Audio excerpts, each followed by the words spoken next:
So good evening, everyone, and thank you for joining us. It's my pleasure to introduce Walker Babington, an artist, actor, stuntman, and visionary, whose work embodies the spirit of reinvention and transformation. Walker is known for pushing the boundaries of art with daring performances and outsized installations. He has even set himself on fire to create art. Today, he will be talking to us about leading the Subatom Studios team to create powerful works from discarded materials. Walker's art speaks to themes of resilience and reclamation, turning what others discard into something entirely new. The art, like the artist and his materials, defies expectations. Alan Toussaint once wrote, "The world has a way of trying to put you in a box, but if you stay true to your vision, you'll break out of that box every time." What I love about Walker's work is that he just doesn't break out of the box, he's using the box itself to create something very fascinating and entirely unexpected. His work speaks to the very essence of creative renewal, taking what the world discards and transforming it into something vibrant, original, and full of life. This powerful approach to sustainability, uniquely inspired by New Orleans spirit, is why we brought his work into the library. It reflects our mission of knowledge creation and the renewal of ideas, constantly evolving and reinventing what we know. One of Walker's most remarkable works, Burden of the Beast, took reclaimed New Orleans materials and transformed them into a monumental sculpture, symbolizing the search for home, a theme which is close to this city's heart. And his most recent work, Zozobot, a follow-up installation at Burning Man of 2024, is a reflection of the vulnerability of human creation. Its motto, Disco et te, meaning I learn from you, reminds us that what we create is an extension of ourselves, and that as creators, we bear a responsibility for its ethical implications and consumption. But tonight, we are here to focus on Walker's Kaleidoscophia, a piece built specifically for Tulane University libraries. This stunning sculpture reflects the renewed vision of our libraries, where experts, resources, and knowledge come together, much like the colorful fragments of a kaleidoscope, to form something greater. The Kaleidosophia invites us to consider the interconnectedness of what we build, collect, and preserve at this institution, all the while embracing the beauty of transformation. Walker's work, like our recent conversations, reminds us of the power of stories, how we capture moments, how we steward and build collective memory. Tonight's talk is the third in a four-part series highlighting recent art additions to Howard Tilton Memorial Library, a space that itself is in the midst of a powerful transformation and renewal process with the help of these talented artists. So without further ado, please join me in giving a warm welcome to Walker Babington as he shares the journey behind the Kaleidosophia and his artistic process. Good job. Thank you. Can you guys hear me okay like this? I'm gonna try this without this thing because I have things in my hands. Hi, thank you for being here. My name is Walker Babington. As Lindsay said, I'm an artist, actor, and stunt performer based here in New Orleans. I run and am the founder and sometimes sole member of a somewhat amoebic group of artists that goes under the mantle Subatom Studios. It is an acronym for Splinters and Blisters and Tetanus, oh my, which as this talk goes on, you'll kind of understand why. The first time people join my crew and come into my shop, my first question is, do you have your tetanus shot? Again, you'll see there. Before we dumpster dive here, though, I do want to thank the whole Tulane crew. Thank you, Lindsay. Thank you, your whole team. Rawad has been excellent to work with. Rachel, she wasn't here earlier. Thank you. And Alan, Paul, thank you for setting this up. And Special Collections was super rad to work with, so thank you to Jillian on that front. Also, I want to call out my team, none of whom could be here right now, though. But I had a wonderful team working with me on Kaleidosophia, which is the giant kaleidoscope down in the library. Jorgen Frank was instrumental in helping make it happen. My dear friend Nikki Bang Bang, it couldn't have come together without. Jordan Padilla, Maya Penn were both wonderful, and I had some technical help. There's a fancy word called Luddite, which is kind of an I'm not anti-technology, I'm just not very good with it. So I had some lighting help by our friend Shambles and by Nolan Beaver, whose kids are there in the back, and dear wife. Anyway, moving on, back to what I'd like to talk to you about today. We are gonna, come on in, cruise in the back. I'm gonna take you guys downstairs at the end of this to visit Kaleidosophia. I'm gonna walk you around it, explain what all the parts are made out of, and the decision-making behind some of those parts. But first, I'd like to talk to you about something that is near and dear to me, and that is trash. I love trash. It is near and dear to my soul, and not just trash, but reclaimed materials is basically a fancy art word for anything that has had one life. It was built for one intention, one purpose, and it has served that purpose, and now it's being repurposed in the name of art. Frequently, though, that is something that has been discarded and is, for lack of better words, trash. And I do love it. Speaking of love and trash, this is a heart that I burnt into a discarded old piece of pallet wood using sunlight and a magnifying glass. I basically just didn't want to leave Oscar up there for way too long because I don't have another slide for a little while. But ding, reclaimed materials are a wonderful, they're in the art world. It's become a bigger thing over the last 20 years. When I first started exploring them, there wasn't much of a name to it, but I have loved always collecting things, repurposing them ever since I was a kid. My wedding band is actually the cutoff end of a garden hose. Look at that. And there's a lot of things in our house that are repurposed, reclaimed. We collect. I love the patina of old leather boots. I love old copper. I brought a kick plate because, oh my God, the old copper kick plates at the bottom. If you don't already appreciate the patina on these things, I hope that after this you take time to look at them. And dear God, baking sheets. I am in love with baking sheets. If I am in your house, I am going to go into your kitchen and go through your baking sheets. Let's assume under this condition that I've been invited to your house and I haven't just broken in. Or maybe I have broken in, but I'm probably just I'm gonna go through your baking sheets and look for this patina. And if I find a really good one, I'm probably gonna offer to replace it and maybe take it with me. I don't remember whose house this came from. Maybe it came from a thrift shop, maybe it came from a dumpster. But baking sheets. We'll get back to baking sheets. When I was a kid, I've always loved this aesthetic. At the playground, I would pick up and bring home rusty metal. I had, before I could even speak properly, a Yunk collection in my parents' shed. And I would take it out and I would play with it and make these little mosaics. And this is actually one of my first reclaimed material projects. I named him Happy Citizen. It's funny because my most recent project was a giant robot made out of reclaimed materials. And this was my first one, technically. There was a pie tin, an old saw blade, some batteries for the eyes, a little piece of AstroTurf there on the head, and I took apart my Ghostbusters helicopter for the legs. I had always appreciated, I guess we're going to leave Happy Citizen up there for a moment. I'd always appreciated the aesthetic of the used, and I didn't really have a name for it, and I didn't know that I could call it or consider it art for a long time. And there were a couple of moments in my life where it sort of opened the door to this appreciation of it from an artistic standpoint, and not just like, hey, I think that's pretty. I've always kind of loved the decay. I've loved the high school that Lewis and I both went to.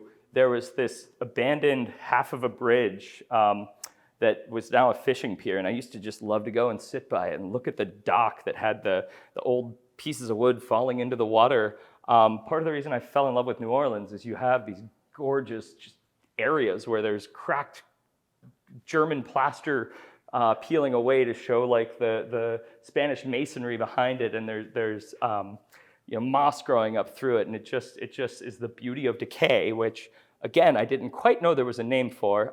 20 years ago, a friend of mine gave me a book called The 6 Names of Beauty, and it talked about all these kind of unique terms for beauty from all over the world, from different cultures.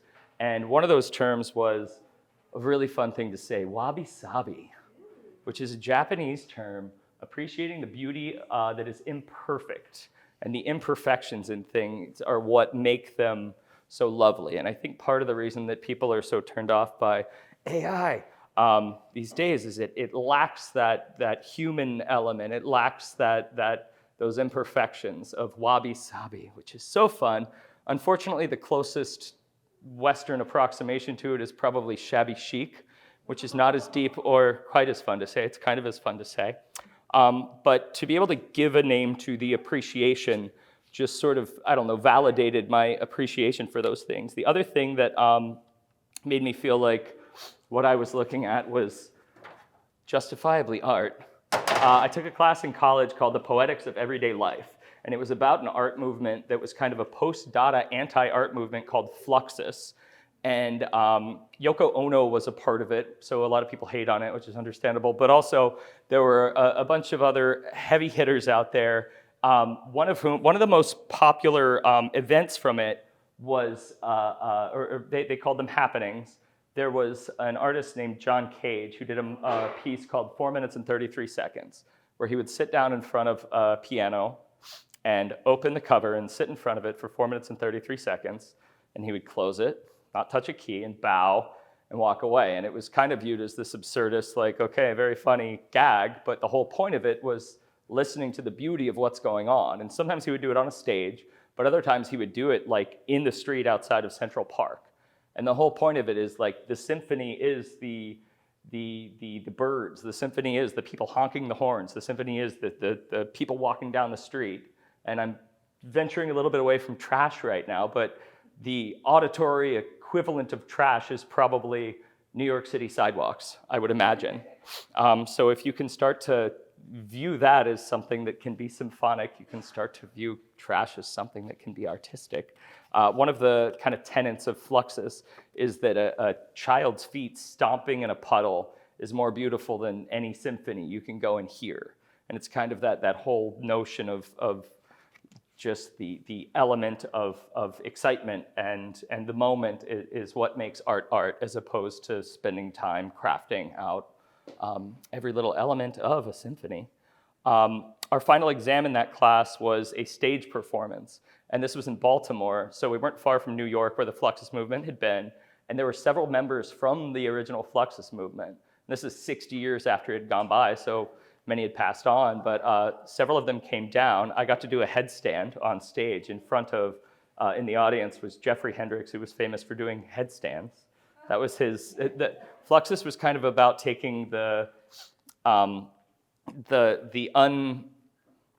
unremarkable and making it remarkable. There was also a woman named Allison Knowles, whose most famous work is Make a Salad, which is exactly what it sounds like. She was a total sweetheart, and she came down for our performance, and she helped us set it up. And one of the performances was one of my classmates climbed a ladder and poured a pitcher of water into a copper basin, and it was just hearing the of that coming down. And while we were setting up for the show right before it started, Allison Knowles was just standing there with a big smile on her face, looking at it. And we weren't doing anything yet; we weren't set up yet. And I kind of walked over to her, and I was like, "What are you doing?" And she was like, "Look at that."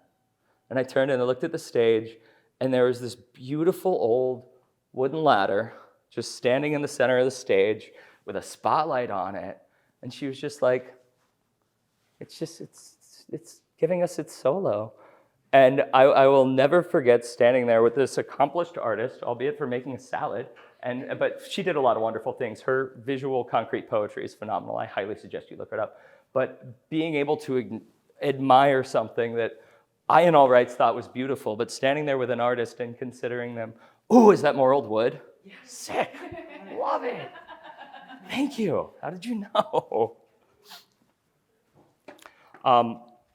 But that moment totally validated how I felt about all these weird old materials. And I know that other people reclaim things and put things together, but the taking of the patination of the used and considering art and then moving it forward from that point was kind of something that I started to work with. I decided I wanted to make these things my canvas. So I love baking sheets. So I take these beautiful old baking sheets, and I think they're so gorgeous to begin with that I almost feel like it's cheating to even start there. But one thing I like to do is kind of take the patination and move it forward. These are portraits that I've done on baking sheets. It's one of my favorite dearly departed musicians. That's an old French fortune teller whose photograph was taken on a, oh Christ, what's the old kind of photography on, what's that? Tintype, I think that's the word I'm looking for. It looks like an old tintype. And I kind of like how there's almost no, you can't quite tell where the patination ends and the intentional part begins. I also started to, I liked the way that metal rusted, the way that wood burnt, the way that copper tarnished. So I took those inherent deteriorative properties of all these materials and then used those to selectively destroy my materials. And let's go on a little adventure here. I use blowtorches and burn wood, old discarded parts of wood. I use magnifying glasses and sunlight and use that heat to scorch my imagery into old pieces of wood, sometimes flamethrowers. That's what I do for larger scale pieces of wood. I rust things. I like to, a lot of metal surfaces are painted to keep them from rusting. So if you grind through the paint, you can get down to the raw metal and you can get them to rust over pretty quickly. This is the back of an old bookshelf that I ground into and made rusty. I love taking junkyard steel. It's probably my other favorite metal other than baking sheets. Came from a junkyard in Baltimore somewhere, and it was balled up like a chewed piece of gum, and I had to hammer it flat and then covered it in roofing tar, painted on it with roofing tar.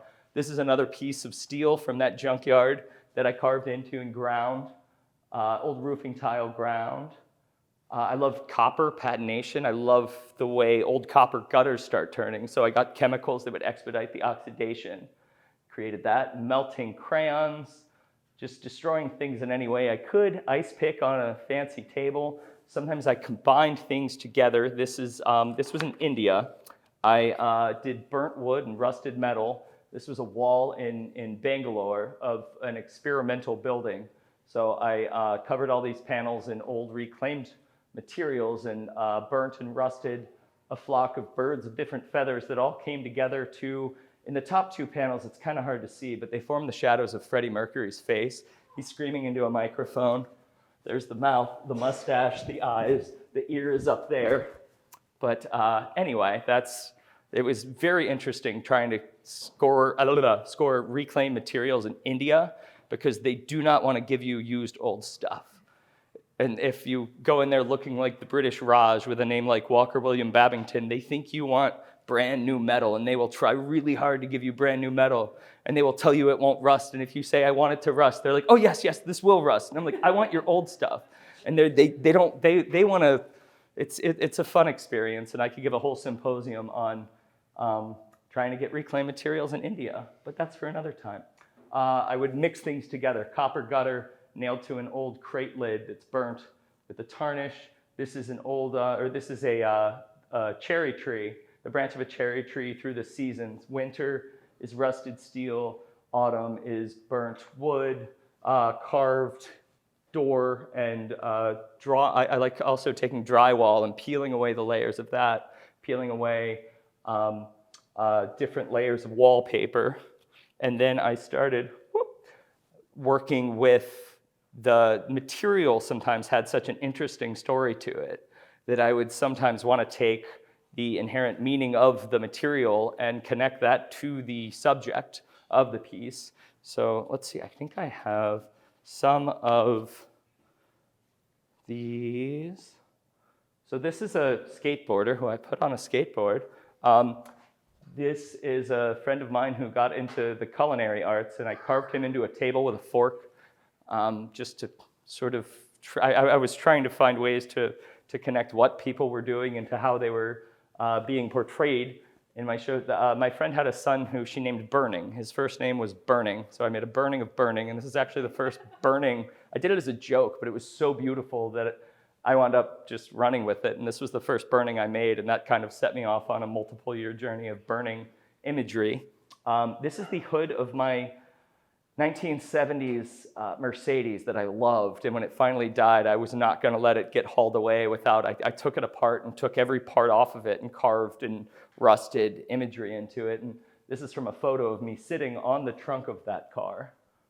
What else we got here? We'll get to that in a moment. Joan of Arc here, She died, being burnt on the stake. So I wanted to sort of die by the flame, get reborn by the flame. She's burnt into that with magnifying glasses and sunlight. There's wood that I have that I just want to share with you because I think it's beautiful and it has a fun story. This is actually the top of an ammo crate lid. We spent a little time in Joshua Tree, and there's an area right next to it called 29 Palms where it's an old military site. And I went over there and I found all these old ammo. So it's hard to read, but it says ammunition for cannon with explosive projectile. I use these for a bunch of different art pieces. I also was fortunate enough to work for Royal Artists, which not far from here rebuilds Mardi Gras floats. And one year they had a bunch of Proteus floats, which is the longest continually running parade. It's been running since the 1800s. And there were a bunch of floats that were getting too rickety, so we had to tear them down and rebuild them. So I went to one, and I was supposed to cut off all the layers of canvas because they would basically repaint it every year. When it got too warbled, they would recoat it and paint it and paint it and paint it. So I cut off a layer of canvas, cut off another, and then got down to these beautiful raw wood bones. And there were a bunch of curved, odd ones. And it was this old rough cut wood, and there were just layer after layer of muslin on the bottom, and it turned out that it hadn't been rebuilt since the 1920s. So I asked the boss what I should do with all this, and he said, throw it in the dumpster, take a picture of it, rebuild it. And I couldn't bring myself to do it, so I, much to my wife's dismay, hauled home load after load of dirty old wood that had rolled in 100 years of Mardi Gras. I just couldn't bring myself to throw it away. There's a big sculptural exposition coming forward, all made out of old Mardi Gras float wood. Let's move back into the fire thing. So I like spectacle, and I am a stunt performer, and part of the main reason I got into stunt work was to bring an element of spectacle into my performance art. I basically wanted to learn to light myself on fire in the name of art. So I've done that a bit. I've done it for a couple of music videos, at a couple of weddings, more than one for some reason. And I think at the end of this, if we have time, I'll play my stunt reel, which has a clip of this. But out in the street in front of, this is in between our bar and the art gallery across the street, I lit my whole body on fire. I had a whole stunt team, safety team. I had on safety clothes and the specialized gel. Lit my whole body on fire, and I laid down, and I built a panel out of reclaimed wood that came over me, and I scorched a fire angel, which is like a snow angel, but the opposite, into the piece of wood. It's on the wall of my studio right now. You can kind of make out sort of the Vitruvian Man shape there. Ding. So I wanted to bring things into a third dimension. And with three-dimensional work, I was trying to use almost entirely the reclaimed stuff, but I realized I had to start with some new things and then make the whole skin out of the reclaimed material. And I loved the aesthetic of this stuff that, by all rights, it looks like it's been around for years, well, because it has been around for years and years, but I wanted to create these things that looked completely surreal, but because of the materials, just anchored themselves in reality. Like there was this Dr. Seuss house that walked out of a book and then plopped down in the woods for 3 decades untouched.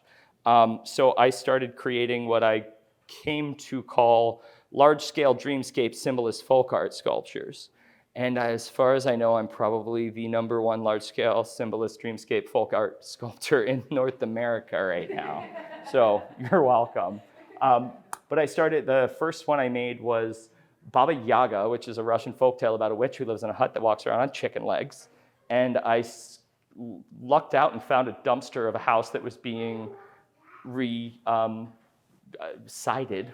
And I scored all this lovely siding and built this big old funny chicken hut out in La Rose, Louisiana. And then I burnt that one down because that's what we do. And then I built 2 more. This one is now in a yard in the Bywater, and this one is in a sculpture garden out past the airport. We did a really fun interior on this one. This is my daughter back there looking very haunted inside of it, but she was smiling right before and after that. Goofball. We use the reclaimed materials to kind of give it this old interior. It's hard to, you can see the curved walls. I try to give it all this, I guess Dr. Seuss is the best way of explaining it, vibe to it all. The feathers are made out of old corrugated roofing that we torched, and the chicken skin oyster shells make incredible chicken skin up close. It looks exactly like those funny little. So there's a local burn here, but I do a lot of Burning Man art. You're going to see Burning Man art. I assume you guys are at least peripherally familiar with what Burning Man is. I mean, I don't even know if I can fully explain what Burning Man is. That's a big, long discussion. But we have a miniature Burning Man here called Engulf, which is a fun play on words because we live in the Gulf and you get engulfed in flames. But 2 years ago, the theme was Chimera, the melding of multiple animals. So I designed the kind of chimera of southern Louisiana, which was an alligator body, the head of an ibis, and a crawfish tail, and gave it a whole wonderful little backstory. But this is what we built. It's almost 30 feet tall. Maddie West back there helped out with it. And I tried to work in the importance of the materials into these pieces.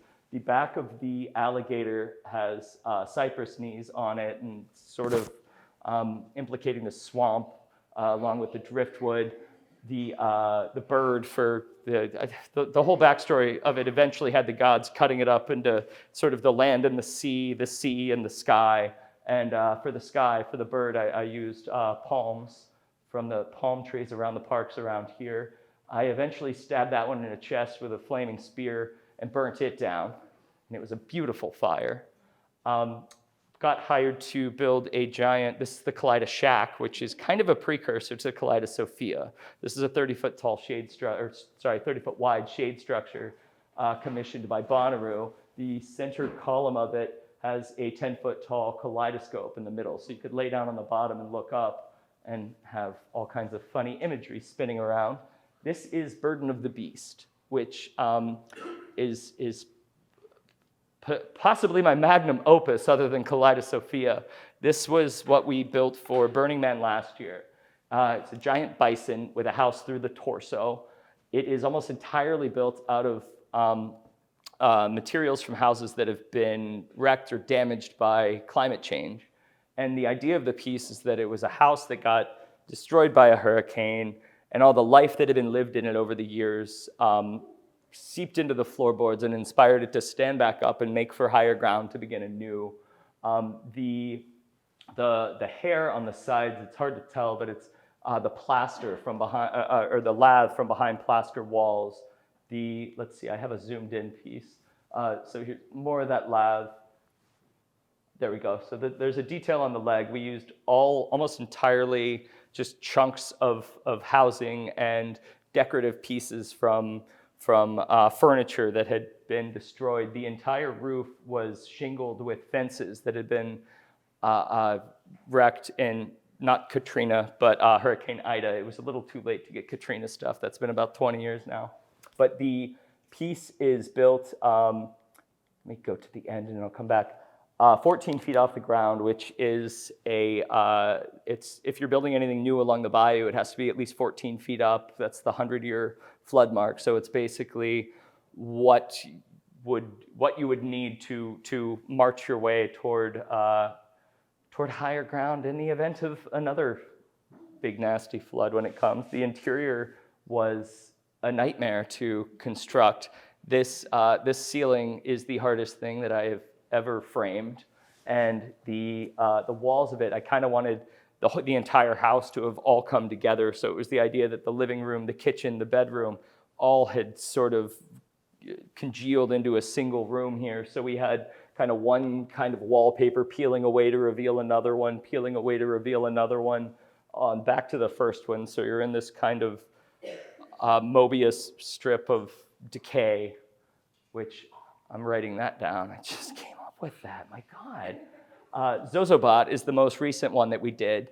It is a giant robot clown peering into its hand through a scope.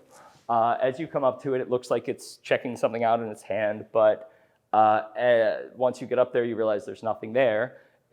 I don't have a very good scale on this thing. I photoshopped out all the people for this photo, but you would come up to about here, and you could come up, it was perfectly sized for a human to lay down in the hand and look back up the scope. We had so much fun doing Kaleidosophia that we wound up putting a kaleidoscope into the scope of Zozobot here. So as you would lay down and look up, there was this psychedelic video playing through a kaleidoscope. And you could sit there and see all of, and there was imagery put into it that sort of went along with the theme of it. But as you were laying there looking up, Zozobot was looking down into your brain. So you were essentially being studied by this giant plaything that we've created. It was more or less about AI. It's basically this giant thing that we made for our pleasure that it could destroy us, and if it does, it's going to be because it has studied us, and it's like, okay, this is how to be human, and it learns from us. It has the entirety of the internet on its fingertips, so to speak. And if we're on there being mean to each other on YouTube, it's going to learn about humanity from us. And it's kind of a warning about how what we create, and it is an extension of us. And even long after it's out of our hands, we are ethically responsible for it. Since it was AI, and AI is not really a physical thing, I couldn't use any materials from AI to bring into it, but I did use my favorite reclaimed material things. We did have lath in the shoes, the ends, the toe caps, the knees, the shoulders, and the elbows were the ends of propane tanks that I cut up. And we had a lovely trash can there on the neck, and the hands came from old trucks from a salvage yard. Did I turn this upside down? I did.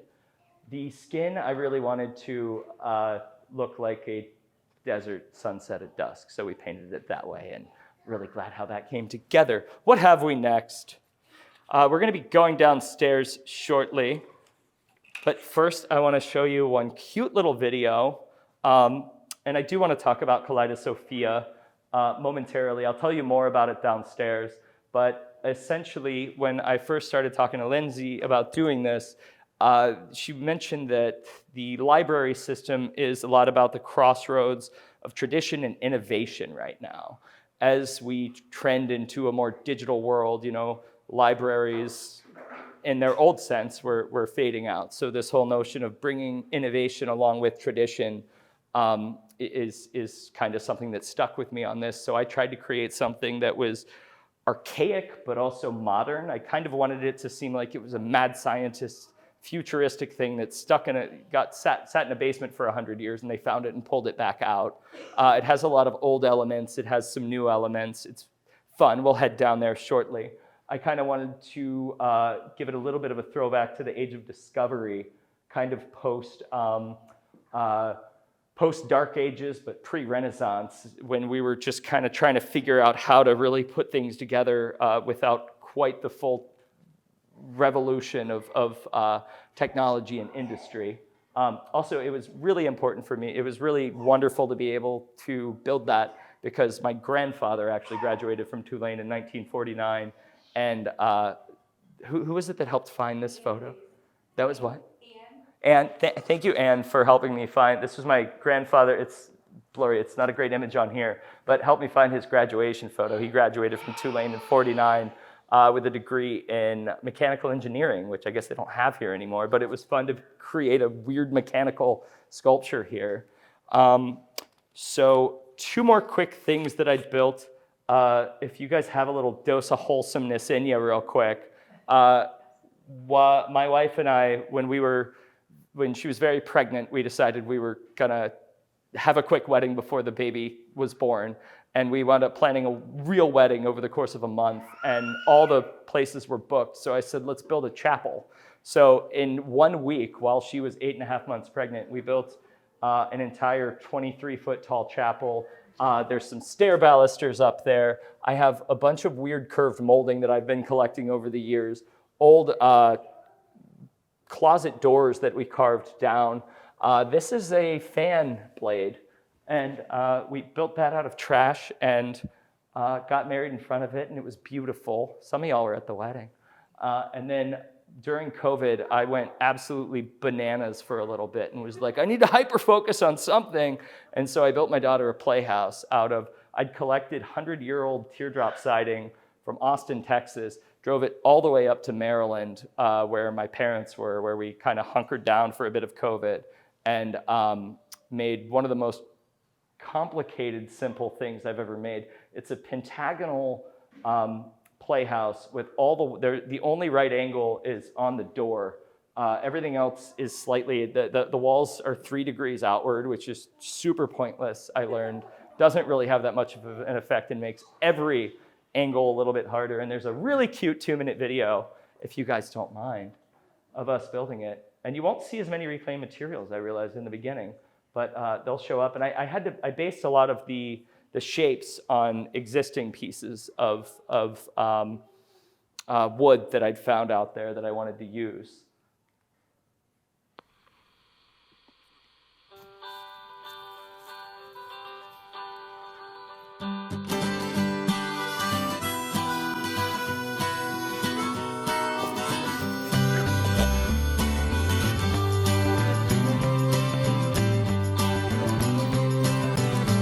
It's something unattainable that you can't live without.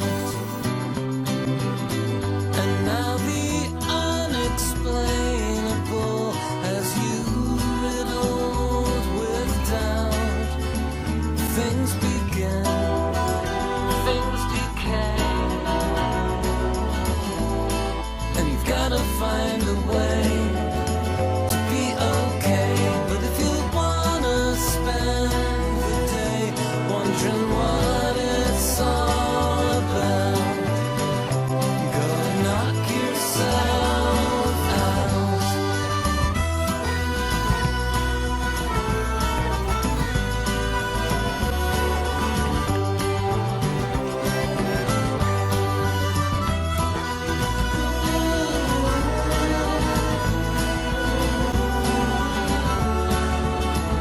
Why we're put in this mess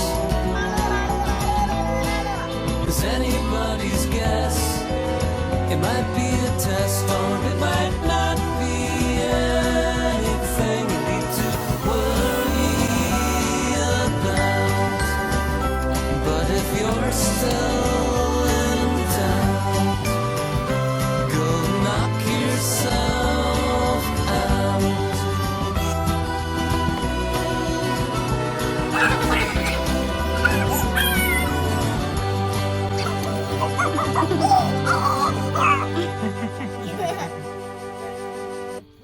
You are funny.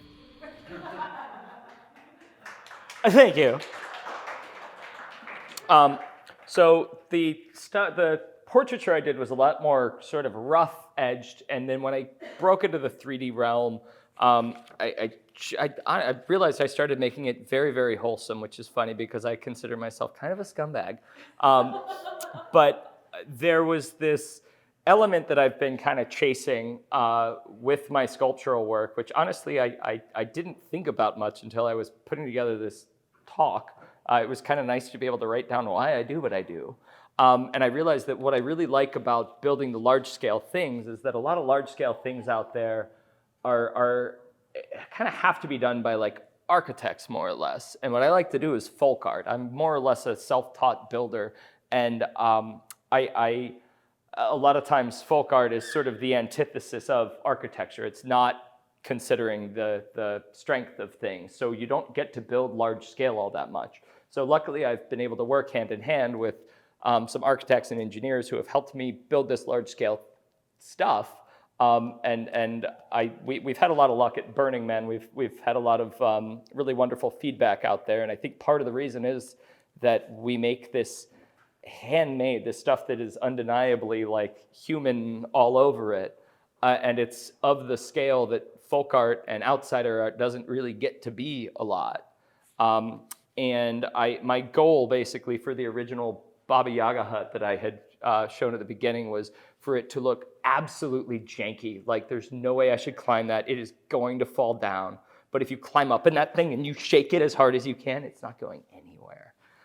Look janky AF and be strong AF. It was sort of the theme of those. And fantastical realism was also the goal of all that. I would like to take you guys downstairs to show you the kaleidoscope, but I think we don't want to have to make people then come back up here. So there's two things. I do have a stunt reel that has me on fire and some other things, so I might show you that, but also I'd love to do a Q&A.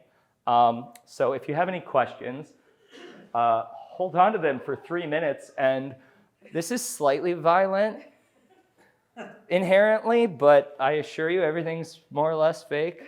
All the bullets are, I got better. Beep.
Thank you for humoring me.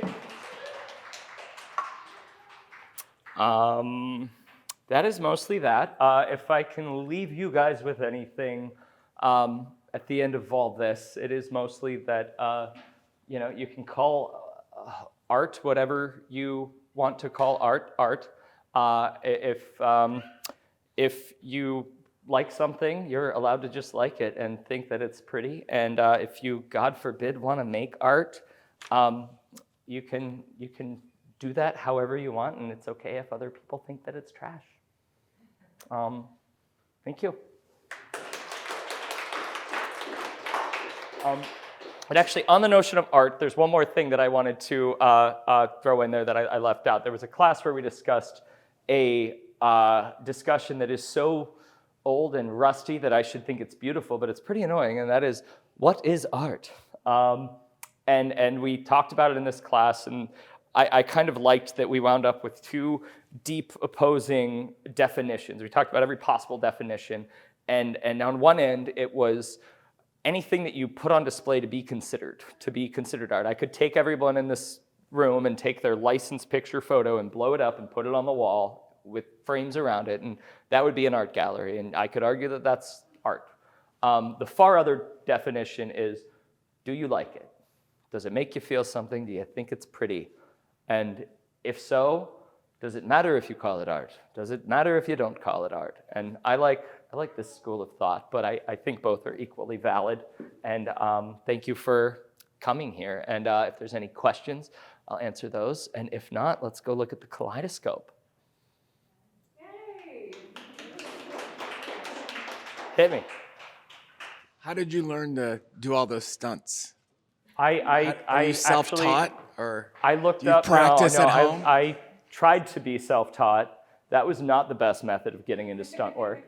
So I found a stunt training program out in Seattle, and it was kind of expensive. So I moved back home for 6 months, and I made a bunch of artwork and held a couple of shows and sold that to be able to afford to go to stuntman school. My friend actually had something that she called Walker's Stunt Double Feature. It was a fundraiser, and I made a bunch of stunt-themed artwork. I rusted a guy jumping off of a building. I burnt a guy leaping off of between train cars, and those were raffled off for me to go to stunt school.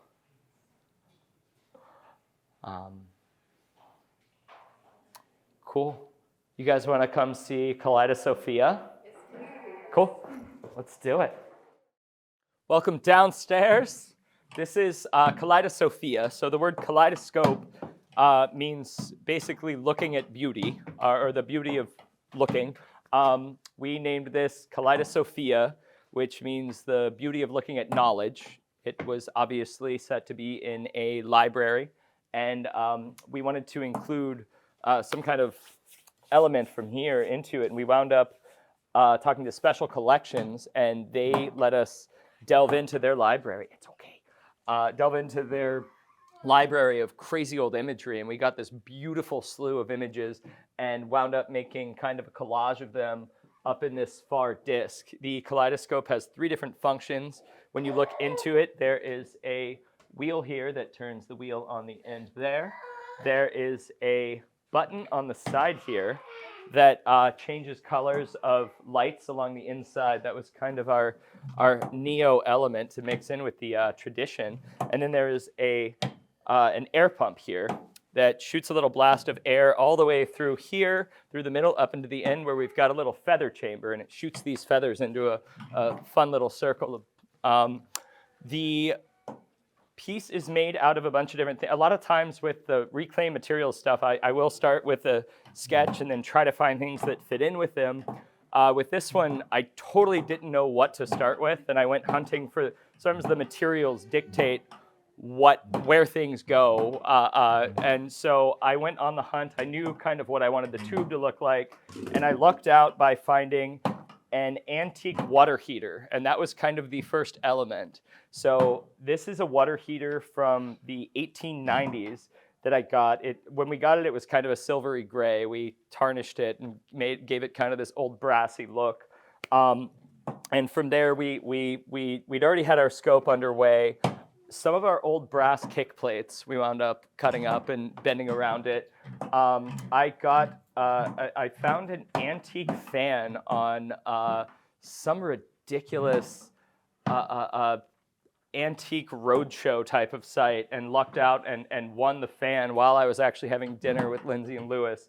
And I was like, hold on, I gotta go. The auction's about to close. And luckily I'd scored it and came back in. I was so excited. This is the harness from that fan.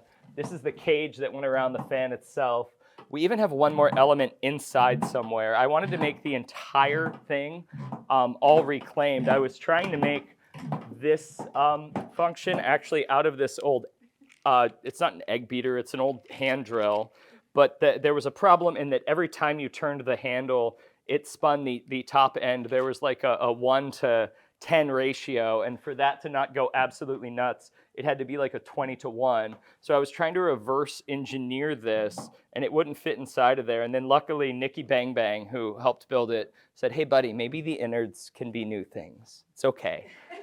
And part of what Nikki does is he talks me off those logistical cliffs that I get on sometimes. Oh yeah, it's an important one to have.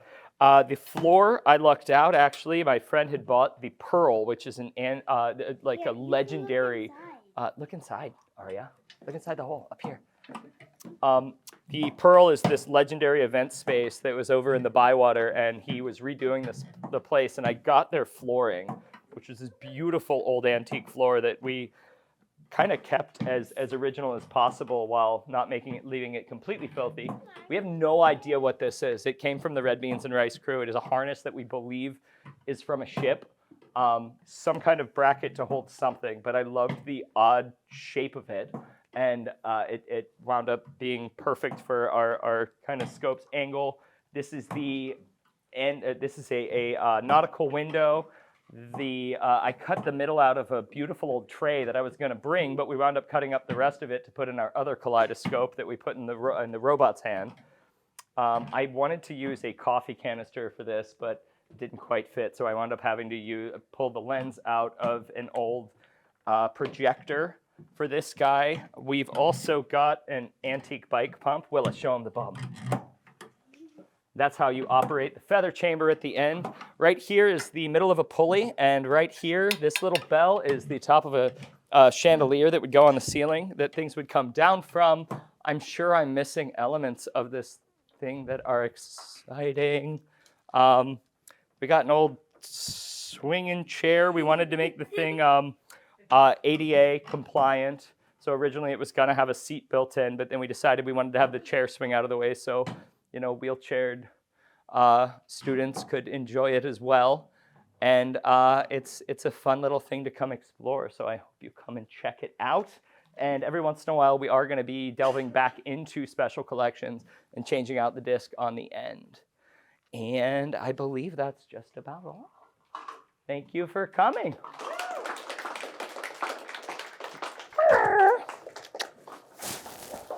So I just want to say thank you so much, Walker. This is just extraordinary. And I hope you'll tell folks you know to come and check out the Kaleidoscope. It is the sort of idea of the renewed vision that we're trying to bring here to Tulane Libraries. I also want to mention that we have a whole slew of amazing upcoming events, including a screening of Nosferatu. So please do sign up for our online newsletter so that you can stay in the know, right, about library events. And yeah, just...